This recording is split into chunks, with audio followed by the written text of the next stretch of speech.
Baasa ang ilang manggagawa na may isasabatas ng sinusulong sa Kamara na 200 pesos na dagdag sahod. May panawagan naman ang ilang small business owner kaugnay niyan. May unang balita live si EJ Gomez. EJ.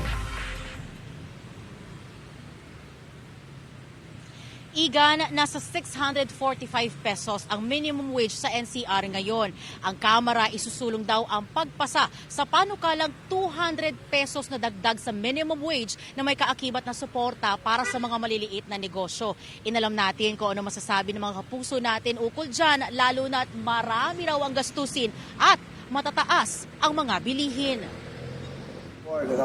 Sige po. Matapos ang pakikipagpulong sa mga lider at kinatawa ng iba't ibang labor groups, inanunsyo ni House Speaker Ferdinand Martin Romualdez na tatalakayin na ng Kamara ang panukalang 200 pesos na dagdag sa minimum wage. Pinag-aaralan din ang pagbibigay ng subsidiya at exemption sa micro, small and medium enterprises o MSMEs. Itinuturing yan na malaking tulong ng maraming manggagawang Pinoy gaya ni Ramil na 8 taon nang nagtatrabaho bilang factory worker. Ang arawang sahod daw niya kasi natatapyasan pa ng aabot sa 250 pesos na ginagastos niya sa pagkain at pagbiyahe mula Cainta, Rizal patungong trabaho niya sa Pasig. Laking bagay din yun kasi katulad sa akin nagko-commute ako. Lalo ngayon mataas sa mga bilihin. Tapos yung pamasahe sabi magtatas din daw. Kung matuloy, maraming salamat. Umaasa rin si Riza na 15 taon nang nagtatrabaho bilang food stall vendor na maisa sa batas ang aumento sa sahod. Yung dagdag na sahod, malaking halaga naman po yun, 200 pesos. Sa pambiling bigas, pandagdag ng pamasahe, sa pambaon na rin po ng mga anak.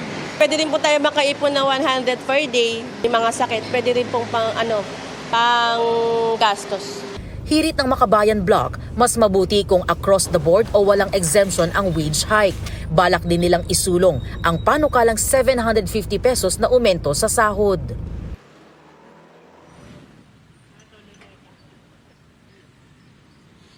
Igan, may mga nakausap din tayo ng mga maliliit na negosyante. Sabi nila ay gusto rin naman daw nila na makaluwag-luwag sa buhay yung kanilang mga manggagawa, pero sana raw masusing pagplanuhan ang ibibigay na tulong sa kanilang mga nagnenegosyo para masiguro nila na mabibigay naman nila ang dagdag na sahod para sa kanilang mga empleyado.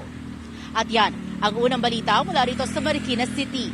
EJ Gomez para sa GMA Integrated News.